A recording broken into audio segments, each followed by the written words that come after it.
Hi friends, welcome to Rao గారిల్లు. అందరికీ నచ్చేది, అందరూ మెచ్చేది.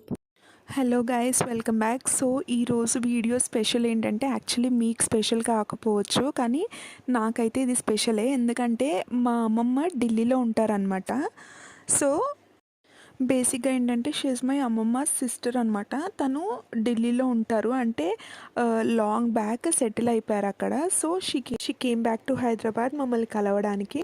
అయితే ఏంటంటే నాకు ఆవిడ చేసే పరోటాస్ కానీ, ఈ పూరి చోలే కానీ నాకు చాలా అంటే చాలా ఇష్టం. నార్త్ ఇండియన్ స్టైల్ ఫుడ్స్ నాకు చాలా ఇష్టం. సో అడిగాను అనమాట. పాపం యాక్చువల్లీ తను ఏజ్డ్ అనమాట. సో తనకి తెలుసు అనమాట నాకు ఇవంటే ఇష్టం అని చెప్పి. మళ్ళీ ఎప్పుడు వస్తానో అని చెప్పి చేసి పెట్టారు. సో నేనేంటంటే why not we take video అని చెప్పి నేను కూడా వీడియో క్లిక్ చేశాను. సో ఈరోజు మీకు చూపిస్తాను. నాకు తెలిసినంత వరకు అయితే చోలే భటోరే అనేది అందరికీ తెలిసిన రెసిపీయే, కానీ వీళ్ళ స్టైల్ అనేది వేరే ఉంటుంది. ఆ చేతిలోనే ఏదో మ్యాజిక్ అనేది ఉంటుంది. సో ఇప్పుడు చూద్దాం ఎలా తయారు చేయాలో. మిడిల్లో కొన్ని బిట్స్ అనేవి కట్ అవ్వచ్చు, దానికి నేను వాయిస్ ఓవర్ ఇచ్చేస్తాను, నన్ను ఏం అనుకోకండి. ఇప్పుడు పూరి పిండి ఎలా తయారు చేయాలో చూద్దాం. ఫామ్ తీసుకురా, ఉప్పు వేసాము, కాస్త నూనె వేసాము, ఒక 2 చెంచాలు పాలు వేసాము. సో అమ్మమ్మ ఇందాక పాలు వేసామని కూడా చెప్పారు కదా. పాలు ఎందుకంటే పూరి అనేది మెత్తగా రావడానికి, మనం పిండి మిక్స్ చేసేటప్పుడు మెత్తగా ఉండడానికి, తినేటప్పుడు కూడా మెత్తగా ఉండాలి. కొంచెం వామ్ వేసుకున్నాము, ఎందుకంటే జీర్ణశక్తి బాగా అవుతుంది వామ్ వల్ల. సో వామ్ వేసామన్నమాట. ఇప్పుడు కొంచెం వాటర్ పోస్తున్నాం అనమాట. పిండిని మెత్తగా ఆ విధంగా ఆ వామ్ అదంతా మిక్స్ అయ్యేలాగా మెత్తగా మిక్స్ చేసుకోవాలి. వాటర్ పోసి ఇట్లా ఈ విధంగా కలుపుకోవాలన్నమాట. సేమ్ నిన్న పరోటాకి ఎలా కలిపామో అంతే కలపాలి, ఇంకా గట్టిగా ఉండాలి.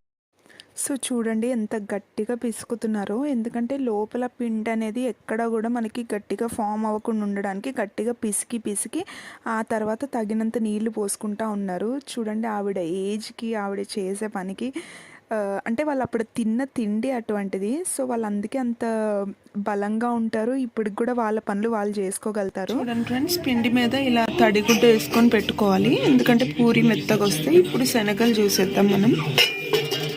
ఇంకా 2 సీటీలు వేస్తే బాగుంటుందా.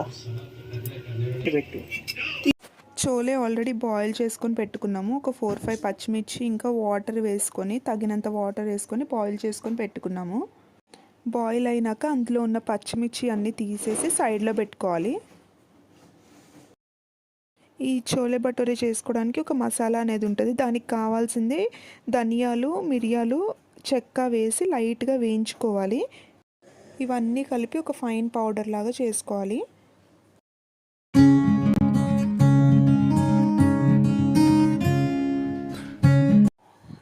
ఫైన్గా పొడి చేసుకున్న పౌడర్ని ఈ చోలేలో వేసి బాగా మిక్స్ చేసుకోవాలి.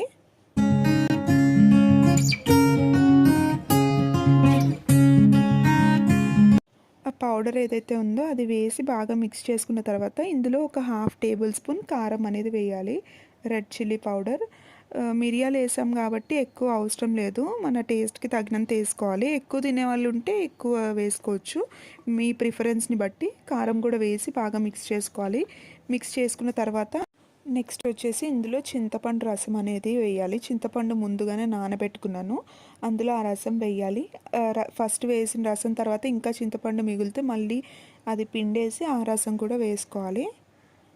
ఈ విధంగా ఇప్పుడు ఈ నీళ్ళు మరగడానికి టైం పడుతుంది. ఇందులో ఒక స్పెషల్ ఇంగ్రీడియంట్ ఉంటుంది, అదేంటంటే మనము టీ పెట్టుకునేటప్పుడు వాటర్లో టీ పౌడర్ వేసి మరగపెట్టుకుంటాం కదా, డికాషన్. ఆ డికాషన్ పెట్టుకొని ఇప్పుడు దీనిలో యాడ్ చేయాలి. కొంచెం వాటర్ తీసుకొని టీ పౌడర్ వేసుకొని డికాషన్ లాగా పెట్టి అందులో యాడ్ చేయాలి. ఆ బిట్ అనేది మిస్ అయింది. ఈలోపు కర్రీ మరుగుతున్న లోపు మేము పూరీస్ అయితే చేసేసుకుంటున్నాము. ఇదిగోండి, ఇక్కడ ఇలా పీట తీసుకొని చిన్న చిన్న ఉండలు చేసుకొని పిండిని ఆయిల్ రాసి పీటకి ఈ విధంగా ఒత్తుకోవాలి.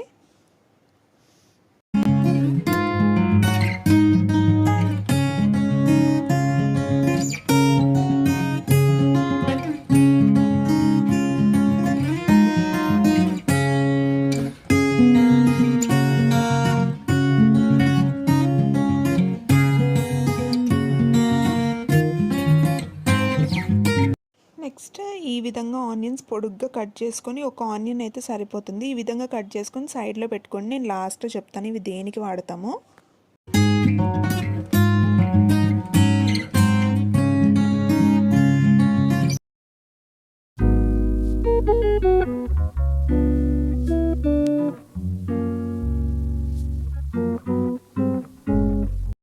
సో ఇందాక కర్రీ ఉడుకుతుందని చెప్పాను కదా, ఇప్పుడు చూసుకుందాం అది ఎంతవరకు వచ్చిందో. ఇప్పుడు నెక్స్ట్ చేయాల్సింది ఏంటంటే, ఆల్రెడీ కర్రీ అయిపోవచ్చింది. ఇంకొక బాండీ తీసుకొని ఒక 2 టేబుల్ స్పూన్స్ ఆయిల్ వేయాలి. ఆ బాండీలో ఆయిల్ వేసిన తర్వాత, ఆయిల్ హీట్ ఎక్కినాక ఇందులో ఒక ఫుల్ టేబుల్ స్పూన్ ధనియాల పౌడర్ వేయాలి. ధనియాల పౌడర్ కొంచెం సేపు వేగిన తర్వాత అందులో ఒక గ్లాస్ వాటర్ అనేది పోయాలన్నమాట. ఒక గ్లాస్ వాటర్ పోసుకొని ఒక 2 మినిట్స్ ఉంచాలి స్టవ్ మీద. ఈ వాటర్ ఏదైతే ఉన్నాయో ఈ వాటర్ తీసుకొని మనం కర్రీలో యాడ్ చేసుకోవాలి. ఇవన్నీ జస్ట్ ఏంటంటే కర్రీ థిక్నెస్ కోసము అండ్ టేస్ట్ ఎన్హాన్స్ చేయడం కోసం. ఆ వాటర్ యాడ్ చేసుకున్నాక ఒక్కసారి మిక్స్ చేసుకోవాలి బాగా. ఒక 2 మినిట్స్ టు 5 మినిట్స్ స్టవ్ మీద ఉంచేస్తే మన కర్రీ అనేది రెడీ అయిపోతుంది. కర్రీ రెడీ అయిపోయింది. ఇప్పుడు సర్వ్ చేసుకున్నాము. ఆనియన్స్ ఇందాక చెప్పాను కదా, ఆనియన్స్ ఇంకా మనం చోలే బాయిల్ చేసేటప్పుడు మిర్చి ఏదైతే తీసి పెట్టుకున్నామో అవి సర్వ్ చేసుకునేటప్పుడు ప్లేట్లో పెట్టుకొని ఆనియన్స్ పైన కొంచెం లైట్గా సాల్ట్ చల్లుకొని దాంట్లో నంచుకొని తింటే ఇంకా బాగుంటుంది. చోలే పూరి ప్యాజ్. సో మీ అందరికీ నచ్చిందని అనుకుంటున్నాను మా అమ్మమ్మ చేసిన చోలే పూరి ప్యాజ్ రెసిపీ. మళ్ళీ నెక్స్ట్ వీడియోతో మీ ముందుకు వచ్చేస్తాను. ఈలోగా లైక్, షేర్, సబ్స్క్రైబ్ చేయండి.